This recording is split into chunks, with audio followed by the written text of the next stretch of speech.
fresh from Elmwood, Kansas. Welcome to the stage, Jack Merrywell.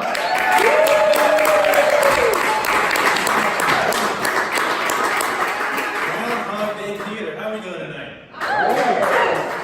Keep it going for Kyle and both of the comments.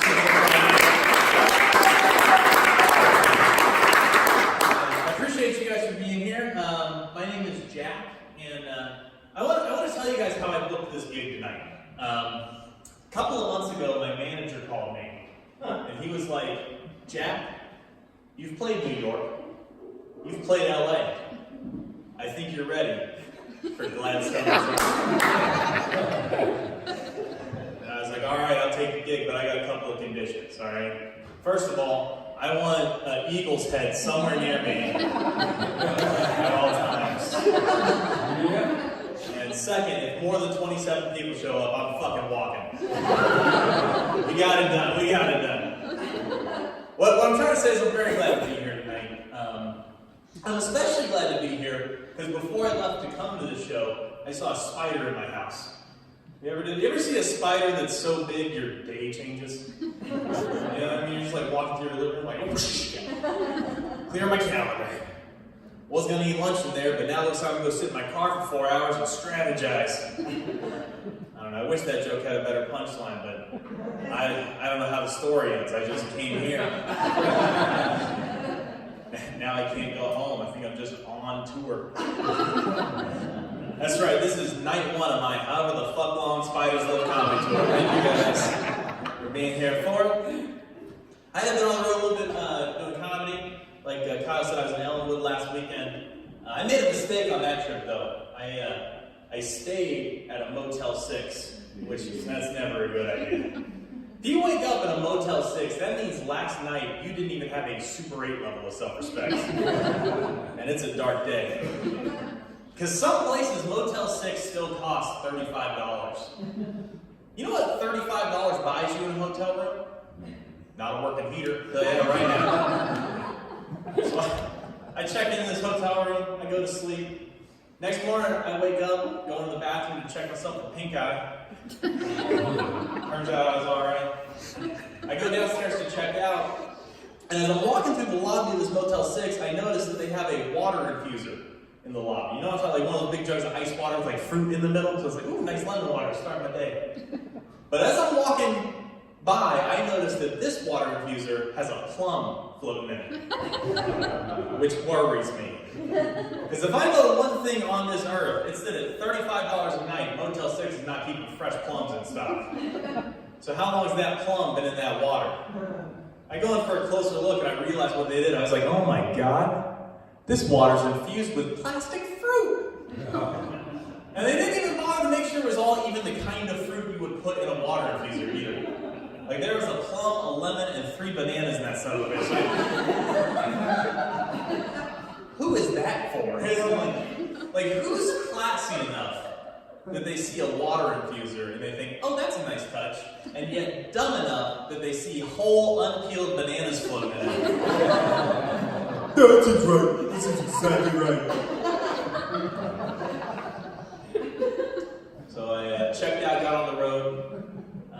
And I enjoy traveling, but I'm not good at it. You know, I don't take care of myself on the road. Like, I don't eat well. Like, here's how bad it is, man. I lost track of how many different Sonics I ate at yesterday. That's not good. Because there's a couple of things about your life that you should just know. Like your wedding anniversary, or where you were on 9/11, or how many times you had tater tots of that fucking day. But apparently I can't keep track because I eat Sonic too much. The other restaurant I eat at too much when I'm traveling is Chick-fil-A, because of the waffle fries. Have you guys had the waffle fries at Chick-fil-A? Oh my gosh. Those fries are so good, it makes me forget how much I hate every other thing about Chick-fil-A. You know, because you walk into a Chick-fil-A, it's creepy in there. The script they make those people learn. You walk up to the counter and they're just like, it's a great day here at Chick-fil-A. It'd be my pleasure to serve you. Ugh. Have you noticed that Chick-fil-A employees are the freaking Stepford wives of the fast food industry? I think that's the real reason they're closed on Sundays. They're not at church, it's just that's the day all their workers are down for scheduled maintenance. convenient cover-up. Let me ask you guys this question. Have you ever said something, and by the time it gets out of your mouth, you already know it was a mistake? You know that? Oh, yeah. Yeah, that happened to me the other day. I was talking to a friend of mine, and before I tell you the story, let me just, in my defense, say, I was not having a good day, okay? Like, you ever have one of those days where you're so tired, it just feels like you woke up ironically? Like, just standing in your kitchen being awake, you're like, oh, I'm just kidding right now. It was one of those days for me. And my friend's talking to me, he's telling me a story. And in the story, he's confused about something. And I can't decide if I want to say, that's nuts, or if I want to say, that's a head scratcher. And what my brain did was it took those two ideas and put them together, so that what I said was, oh, that's a nut scratcher. That's not a thing people say. Probably the most embarrassing time I ever said the wrong thing and knew it right away.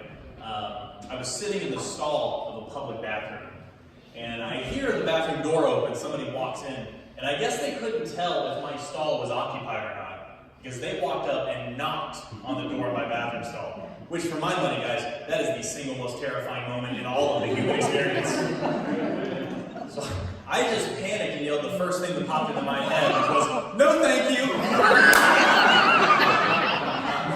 What did I think it was? A fucking door-to-door salesman?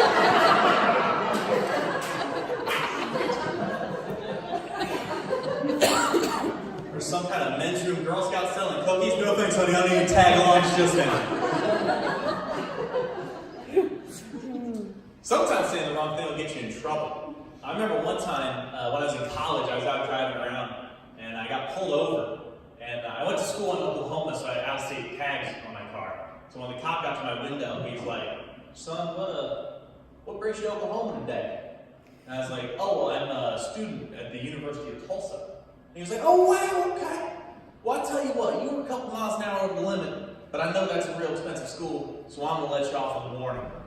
And then I said, actually, officer, I'm on scholarship. That cop wrote me a ticket. It was like having physical evidence of the fact that I'm too dumb for my own freaking scholarship. Isn't that good? I say dumb stuff all the time. I'll tell you, sometimes it's not even what I say that's wrong. Sometimes it's just how I say it. A couple years ago, my wife and I had a new neighbor move in downstairs from us. And one day I'm outside, I see the new neighbor on her porch. And I decided to introduce myself, so I'm walking up to her. And listen to me, guys. As I'm walking up to this conversation, all I want to do is say something that I won't spend the next 2 years waking up in the middle of the night thinking about it and cringing. Like, that's all I want. So what I tried to do was walk up and go, hi. What I did was, I walked up, made direct eye contact, and gave her a Disney-esque over-pronunciation of, hi! And I broke eye contact and walked directly upstairs, just out of her life forever. That was 2 years ago. It's still the last time I talked to my neighbor. My social life's not good, all right? I'll tell you guys this. I was driving over to the show tonight, and I got passed on the highway by a marathon runner. He was in a car. He wasn't like running with a number on his chest, but I knew he's a marathon runner because on his back windshield he had one of those white oval stickers that says 26.2, you know? Which I think is a dick move for the fattest nation on earth. You know? And for you to drive around America with a sticker that says how many miles you can run and be like, my fat ass driving around Africa with a sticker that said how many calories I ate that day. Yeah, bitch, 4,200. Or more, depending on how many Sonics I went to that day. I don't know, I got in a car accident recently though. It's cool though, because I just saved a bunch of money on my car insurance by fleeing the scene. My car did get totaled though, which sucks. Had to go shopping for a new car. And my budget for the new car was $2,200, which is not good news. To put that in perspective, if you're car shopping and you have like $22,000, you get to go to a place whose name is a part of town and a kind of car, like Uptown Honda. Or maybe it's a dude's name in a kind of car, like Johnny Schmidt Toyota. But if you have $2,200, you don't go to those places. Mm-mm. You go to a building, and on the side of the building, it says, cars. Just cars. Fuck you, cars. That's where you're going with $2,200. That too, yes. I went to cars. I had a friend drive me to the place, and I walk into the office, and there's this old Russian dude sitting behind a desk. And he looks at me and goes, yes. And I was like, oh, I saw an ad for a 07 Sonata I wanted to take a look at. He goes, oh, I will show you car, but there are dents. That's his opening sales pitch, guys. There are dents. And that's real worrisome. Because he's a used car salesman. Let me tell you something. If the used car salesman is telling you there are dents, you have to wonder what the hell he's hiding from you. So he goes, come on, we look at the car. And he leads me outside. But on his way out the door, he stops and grabs the battery.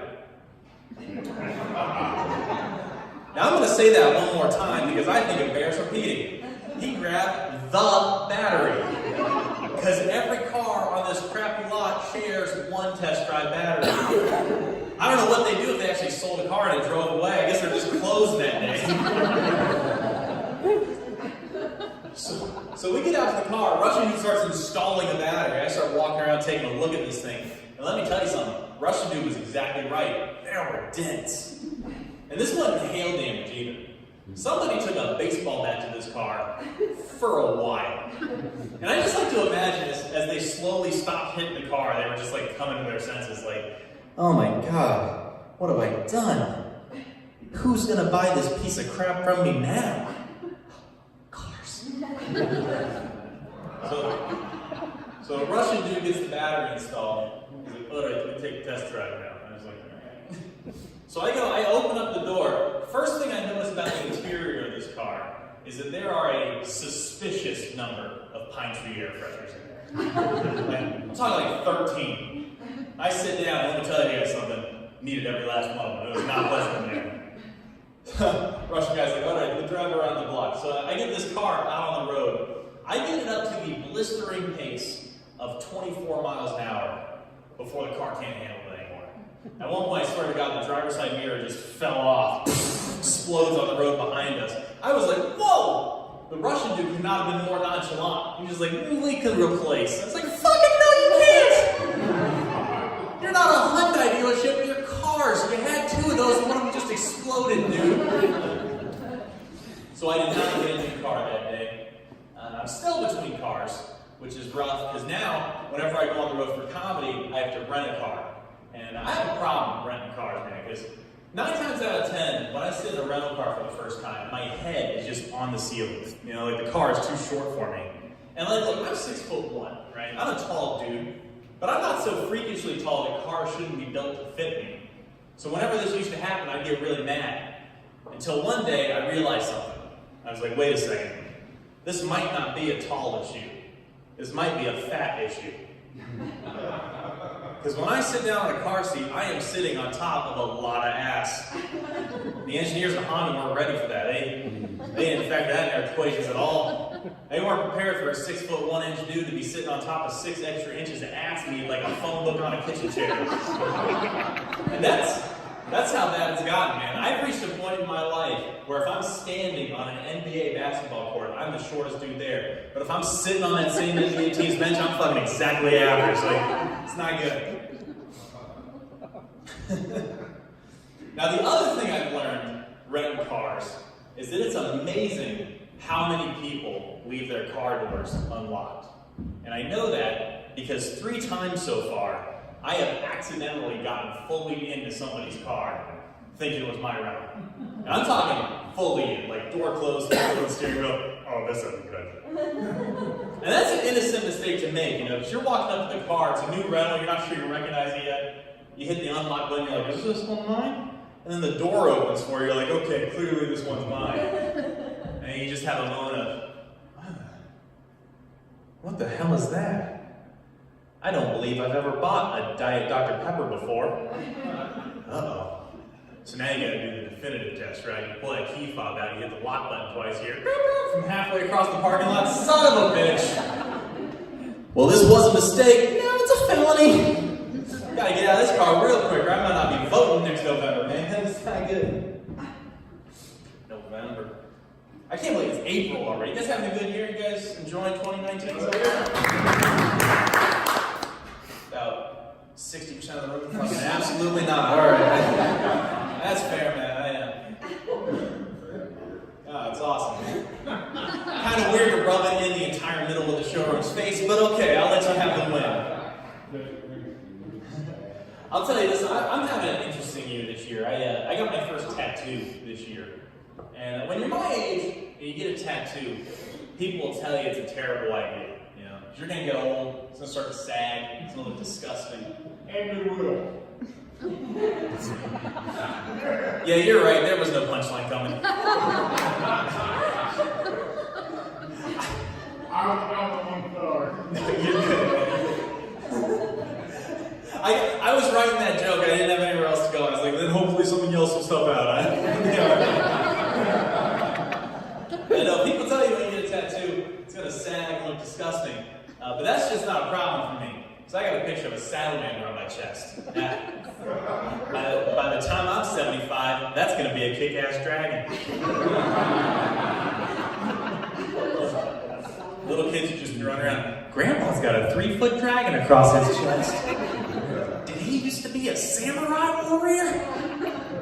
No, son, Grandpa got real stoned and watched Animal Planet. That's magic. That's a dangerous thing to do, man, getting stoned and watching Animal Planet. I actually did it again recently. I ended up watching this documentary about sharks. And in the documentary, the narrator said something I had never heard before. He said, apparently sharks never intentionally bite people.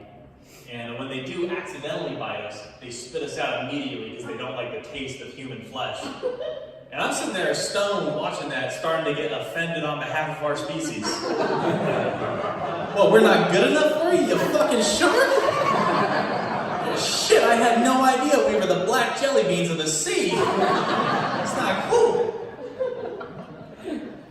I do like weed, but I learned this recently. Apparently, if you smoke pot, your IQ will fall. But if you smoke pot and then drop acid, you can watch that shit happen.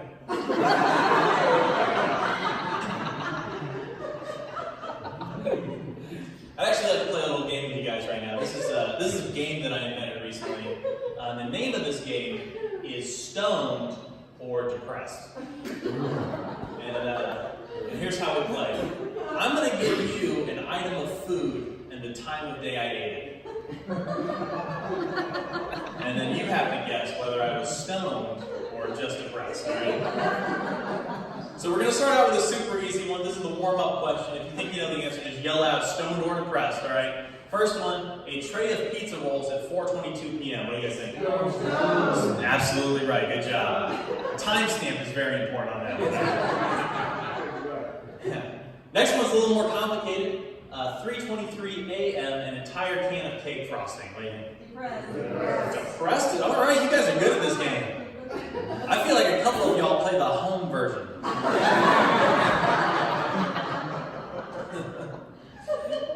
Next one, 11:52 a.m. a medium supreme pizza from Domino's with a bowl of ice cream. What do you guys think? Both. Both? Somebody nailed it. The answer is fucking both. That was awesome, man. He's a fucking veteran over here.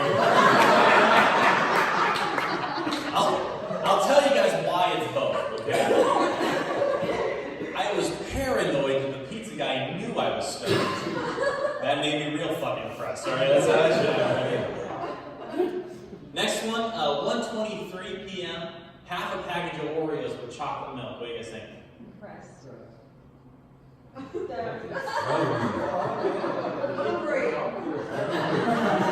Depressed is the correct answer. And to anyone who did yell out stoned, I like where your head's at. But the chocolate milk makes it a comfort food. If you said white milk, you'd have been right. And also, I only ate half the package. That doesn't sound like much to me at all. But it was a family pack. Next one's actually a follow-up to the previous 7:42 p.m., the other half package of Oreos with eggnog. What do you guys think? Stoned as a motherfucker. That is exactly that's everything right there. That's right. And very quickly fucking wasted too. Alright, next one, 9:15 p.m., an entire can of fried Spam over rice. What do you guys think? That one's actually a trick question. The correct answer is neither. It's just that I'm a fatty and that's fucking delicious. I am a fat guy, man. I know that. I know exactly what happened to me too. McDonald's. I went to college and eat McDonald's every day. I gained a freshman 137. Because every day I go to the drive-thru and order the 10-piece chicken McNugget meal. Because that shit is the poor man's lottery. You know what I'm talking about? You guys play the McDonald's lottery too? If you don't know what I mean, let me explain it. If you order 10 McNuggets and they accidentally give you 11, you will feel like a winner for the rest of the week. That 11 nuggets like a fucking McPowerball. You're just like, yes! And you'll count that shit too. You're 1, 2, 3, 4, 5, 6, 7, 8, 9, 10. 11! You did it! It's like an accomplishment that you have part of it. Like, I'm the best. I tricked them again. But oh my god, if they ever fuck up and give you 9, you won't even believe that shit's happening. You're like, wait, no. I gotta recount this shit. Clearly, 2 of them got cooked together like they get. I want son of a bitch. But you gotta take the losses with the wins, man. That's what you gotta take. Here's how bad my relationship with McDonald's got, alright? I reached the point where the woman who worked the lunch shift at the drive-thru could recognize my voice, and we had inside jokes. That's not a good moment.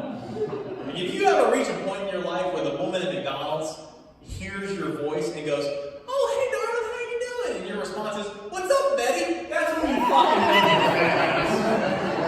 At that point, the game's over. Catching your skinny chips, you're fat for life. But I have been trying to fight against it. I've been trying to lose some weight recently. I actually quit going to McDonald's a little bit over a year ago. Haven't been to McDonald's in a year. Pretty proud of that. And, oh, yeah, you can clap for that. Absolutely. Thank you, man. I appreciate that.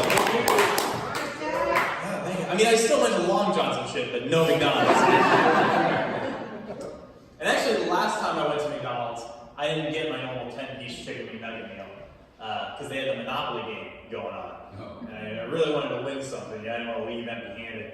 So I bought a Big Mac, a large fry, a large Coke, a large shake, an apple pie, and a McFlurry. And I wanted a treadmill. Alright, now your reaction to that joke is determined by whether you're a healthy person or a person like me, okay? Because if you're healthy, you heard that joke and you're like, oh, that's pretty funny.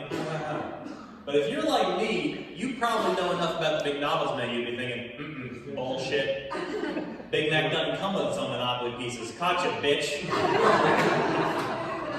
And if you did catch me on that, congratulations. But do you really feel good about yourself? I have been trying to lose weight, man. I've been doing pretty good, though. In the last 6 months, I've lost about 80 pounds.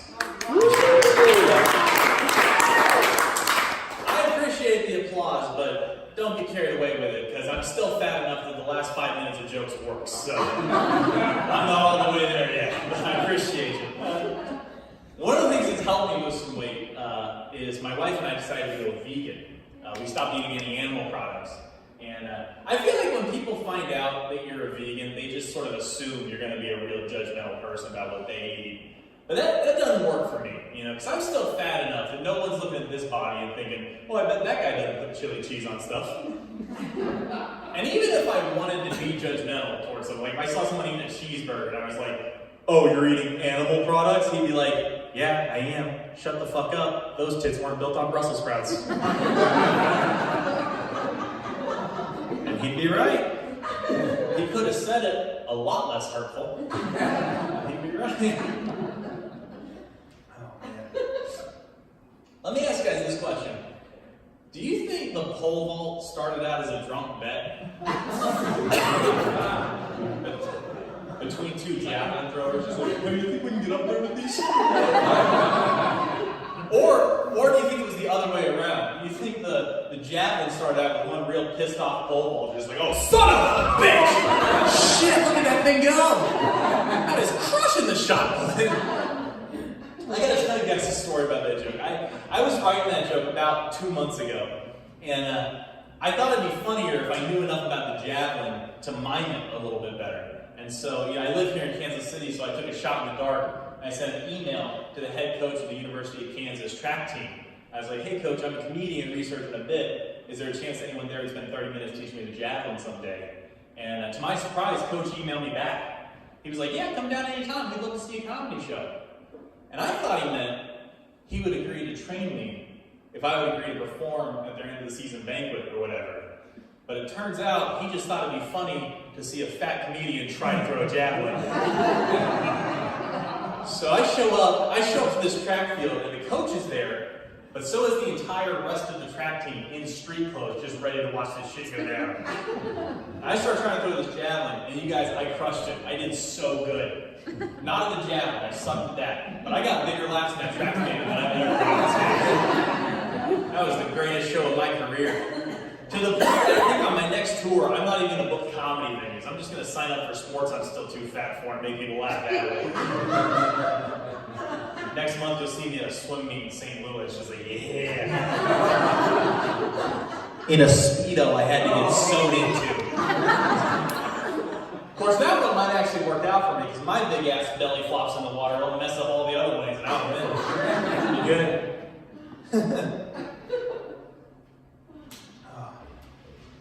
Tell you this, I think a Trojan condom is a lot like a Trojan horse.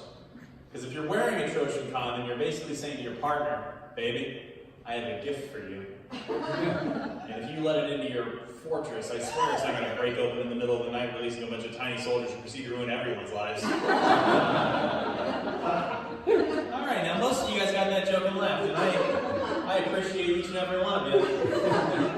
But I hope everyone in this room recognizes how badass that joke is. I appreciate it. I just took the Iliad, which is a 7th century BC Greek text by the philosopher Homer, and worked that shit into a fucking dick joke, guys. That is unprecedented comedy right there. I've noticed that from time to time in English, we will steal an adjective or an adverb from a foreign language and use that word for everything. For example, in the early 90s, we took the French très, as in très radical, or très awesome. In the early 2000s, it was the German Uber, as in uber cool, or hey man, that's super tight. I feel like we're due again, and I hope the next language we steal from is Swahili. As in, John, I like your new shoes, they're awesome. Or baby, I want you like an animal. Bro, I don't know why I was staring at you while I said that. That's my bad, that's on me. I was doing that joke, I just got lost in your eyes. So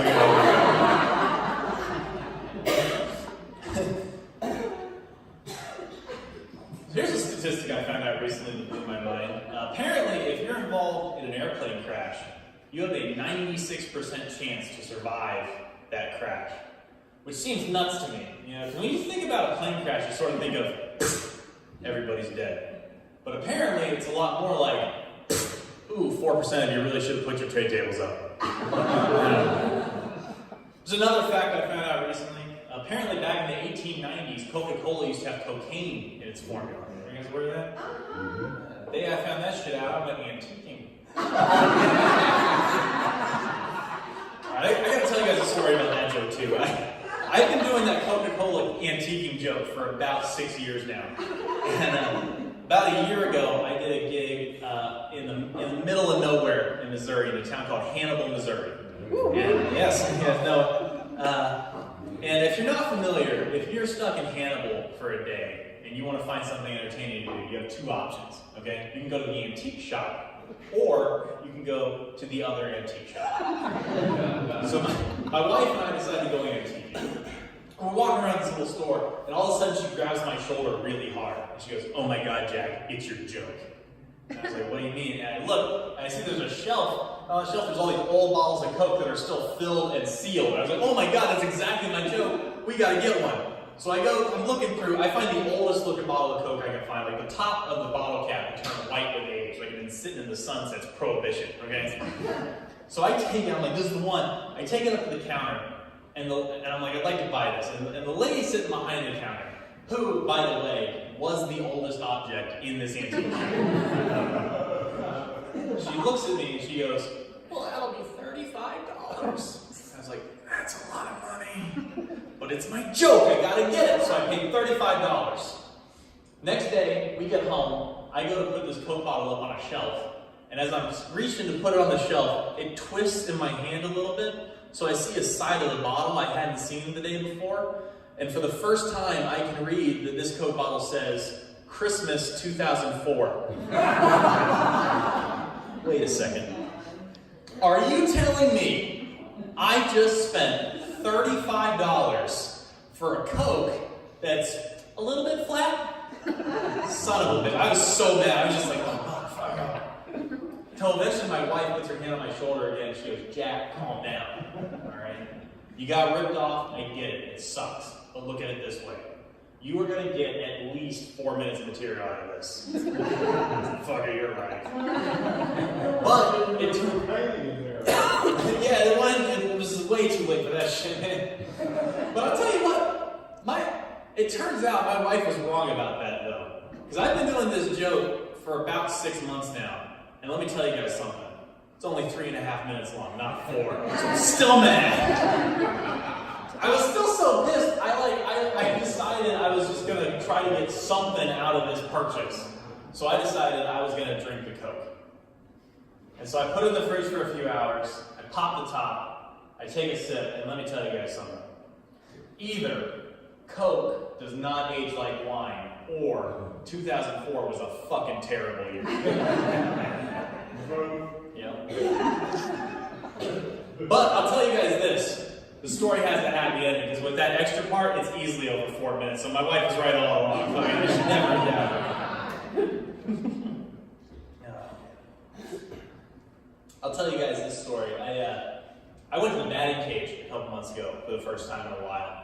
And when you go to the batting cage, there's usually a sign posted that says, hey, you should wear a helmet. And I saw that sign, and I was like, I'm grown up, no thanks, don't need a helmet. And it turns out that was a mistake. but not for the reason you're thinking, okay? I didn't get hit in the head with a baseball. Here's what happened, right? Third pitch of the day, I go up here to get ready, and I'm wearing batting gloves. So I can't feel that between my hand and the handle of the bat, I have just got a clump of my own hair caught. So I'm standing here waiting on this pitch, and I have no clue that I am all set up like a kid with a loose tooth tied to a doorknob with dental floss right now. That pitch comes in, I swing, I tear a clump out of my hair. The momentum swings me around, baseball hits me in the small of the back. Now, quick physics review. In order for that to be the sequence of events, I had to mistime my swing so badly that I swung the bat, took a full step, and the baseball was only just then getting to me. And I'm gonna be honest with you guys, that's just poor fundamentals right there. That's why I like to take this opportunity to officially announce my retirement from the sport of baseball. I do like baseball though, but I'll tell you the sport I hate the most. And that is the sport of bowling. Because bowling fucking insults you. Bowling is the only sport where when you show up to play, directly above your head, there is an entire TV channel dedicated to how much you personally suck at bowling. Like, I go to take my turn, I roll it down there, I hit 3, I'm like, oh, 3. And I look at the TV screen, it's like, you got 3! I'm like, oh, no! And then the screen changes, and it starts doing my math for me. It's like, now you have to get 7. I'm like, what? Hang on a second. Oh, that math adds up. Checks out.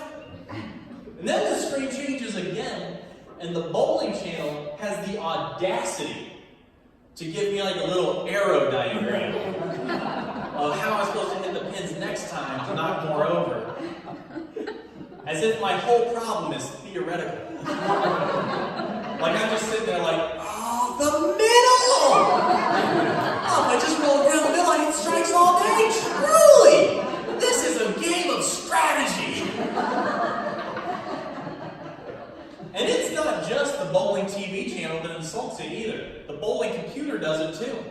Last time I went bowling, I went to set up a new game. I entered everybody's names. I hit start bowling, and a little dialogue box popped up. And he goes, Jack, you forgot to enter that you wanted bumper lanes. Are you sure about that? I was like, fuck you, bowling. I am a grown man. I don't need bumper lanes. 4 frames later, I'm sitting on a hot score of 13.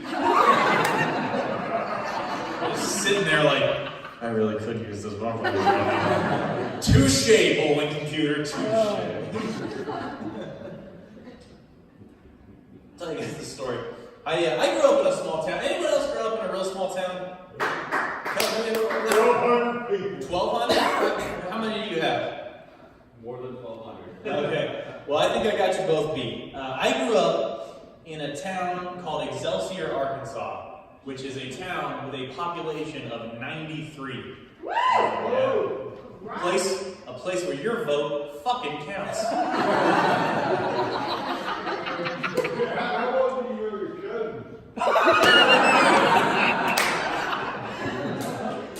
You know, I would feel bad about somebody making that remark if they could, like, string the sentence together right. Like, it's just weird to get an Arkansas joke where, like, oh, they're cousins.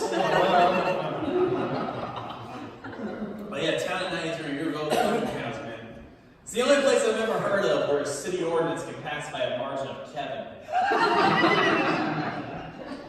Here's how little my town was, man. When I was in the 7th grade, my entire school system got let out of class for a day so we could go across town and attend the opening of a Walmart. Or as we call it in Arkansas, Career Day.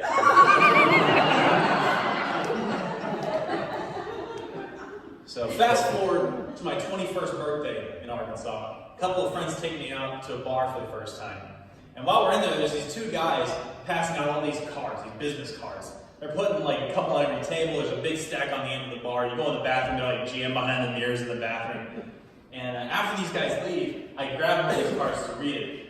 And it was just a big block of text that said, how would you like to join an organization that cares about the values on which this country was founded? How would you like to join an organization that wants to bring America back to those storied ideals? How would you like to join the Ku Klux Klan? I know. So what my friend and I did is we went through the venue and we just grabbed all the cards. We got them in a big stack. And then one by one, underneath the words Ku Klux Klan, we wrote an equal opportunity employer. And then just put all the cards back. Just to give people that moment of, well, that is a weird move for those guys. Well, I guess they're coming in the 21st century. Good on them. By the way, there's a fun. My favorite part of that joke. That's a true story, but there's one part of that joke that I made up, and to me, it's the funniest part of the joke, and that is the idea that someone in the Ku Klux Klan was ever smart enough to use the phrase "storied ideals." Yes, that requires a minimum 6th grade reading level. I ain't got fucking 10.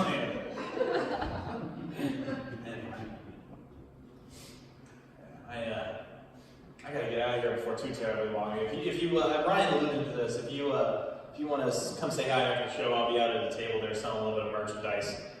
What I have are these aluminum bottle openers. They're pretty cool.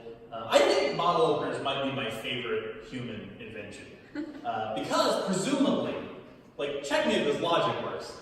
Presumably, the bottle opener was invented after the bottle cap, right? That makes sense. Right. Which means that at some point in history, some beer company decided, they're just like, all right, we're going to start sealing our bottles of beer with a cap that no human being can ever pry off. And then hopefully someone will invent something that solves that problem before we go bankrupt. I love that, and that's why I love bottle openers. And these bottle openers actually, these bottle openers actually have my official stand-up comedy motto on them, which is drink up for safety. Which I know that sounds weird, but I read a statistic that said that on average, 1 out of every 3 car accidents is directly caused by drunk driving. And the way I see it, if 1/3 of car accidents are caused by drunk driving, then 2/3 of car accidents must be caused by sober driving. So fucking drink up for safety.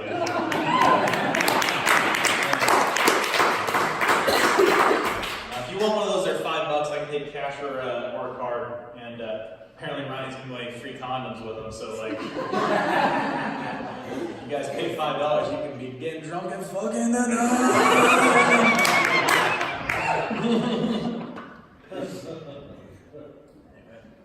Got time for a couple more stories, man. I remember one time when I was in elementary school, we took like a math test or something, and I was really nervous about how I did on the test. Like I was afraid I hadn't done very well. And the next day, a teacher walks in, and she gets up in front of her class. She goes, "All right, guys, I got your test graded, and most of you did a great job, but a few of you didn't put in a full effort, and you know who you are." Which that is a terrifying thing to hear when you're afraid about how you did on the test. I'm just sitting there like, do I know who I am?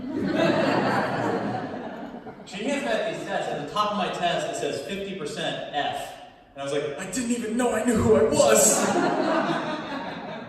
I gotta tell you, I failed that test in the dumbest way it's possible for a human being to fail a test, okay? Because on the front of the piece of paper, I got every single question right. And on the back of the piece of paper, I didn't know there was a second half of the test. I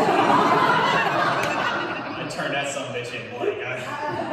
So you can imagine my confusion when I get back this test paper that says 50% F and there's no other red marks anywhere on it until I turn it over. I'm like, oh, I know who I am.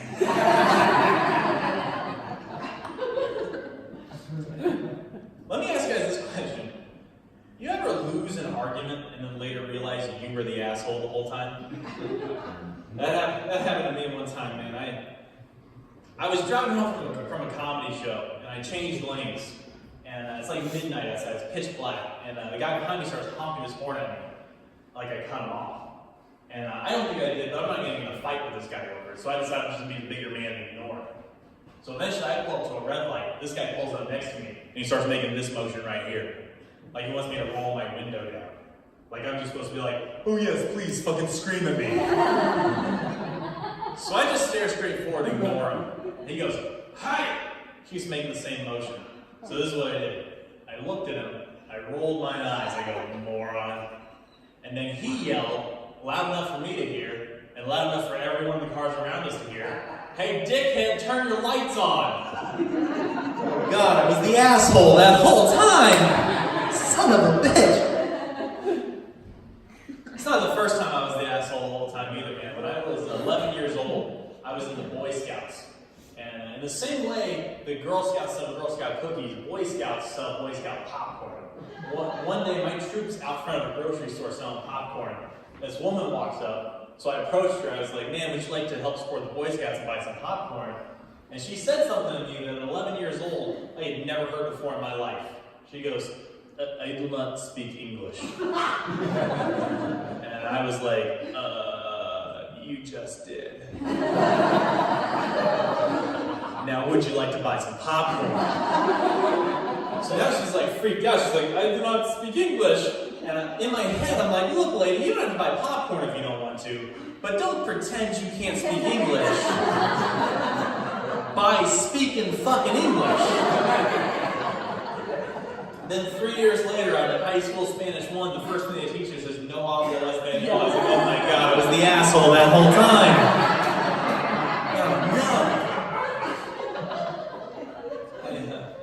I took 1 year of high school Spanish, and I sucked at that class. I didn't learn anything. No hablo español is the only thing I picked up. No hablo español is the only thing I can say in Spanish, and it's also the truest sentence I've ever said in my life. So fast forward 4 years. I'm going to college, and my university has a language requirement, so they mail me this like evaluation test to determine what level of Spanish class I should go into. And I'm looking at this test, and I can't read it. I don't understand any of the questions, don't understand any of the multiple choice answers, it's all in Spanish. And I'm just trying to get a bad feeling in my head, like, oh, I think I might know who I am again. So I did the only thing I could do, and I just guessed on every question. And I sent the test back. And I was so worried they were going to put me in like the remedial Spanish for Idiots class or something. But it turns out, when I got the results back, the Vegas odds had rolled in, and I guessed every single question right. And I was dumb enough to think that was a good thing. I was like, oh, I'm awesome, clearly this has no bearing on how hard my Spanish class is about to be. I'm amazing. So I was real cocky when I rolled into a meeting with my Spanish advisors. I was like, so what am I going to go into, like Spanish 2 instead of Spanish 1? And they were like, oh no. Because apparently, no one in the history of my university had ever gotten every question right on the Spanish test, including native speakers of the Spanish language.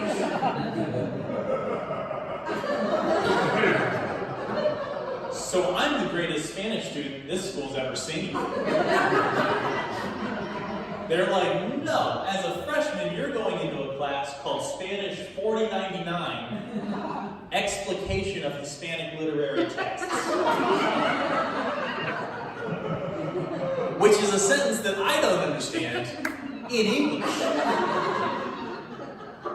So I immediately tried to fall back on my high school Spanish training. I'm like, oh, no hablo español.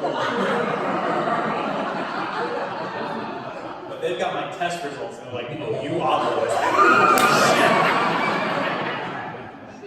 So I had to take the Spanish class. So on day 1, I walk in. Professor comes in the room, puts down his bag, he calls the roll, he asks me if there's any questions about their enrollment, and then he says this sentence. All right, guys, from now on, no one's ever allowed to speak English in this classroom again. And I was like, but that's the only language I know. Oh no. No hablo español. I definitely know who I am again. And that class was ridiculous, man, but there was one benefit to being in that situation, and that's this. If you are around people for an hour a day who are exclusively speaking Spanish, you can't help but pick up a few key words and phrases. Right? I'll give you an example. La fría. I don't even know what he said, but it wasn't what I was going to say. I'll tell you that.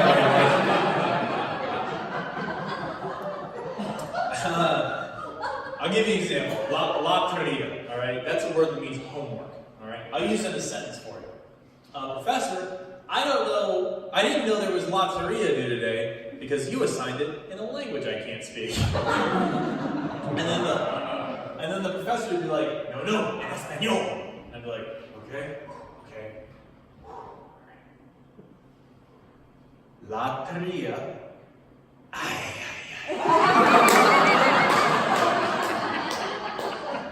And then I got una F. And that is it for me, guys. Thank you so much for joining me. My name is Trevor. You guys are absolutely fantastic. Have a wonderful week. Good night.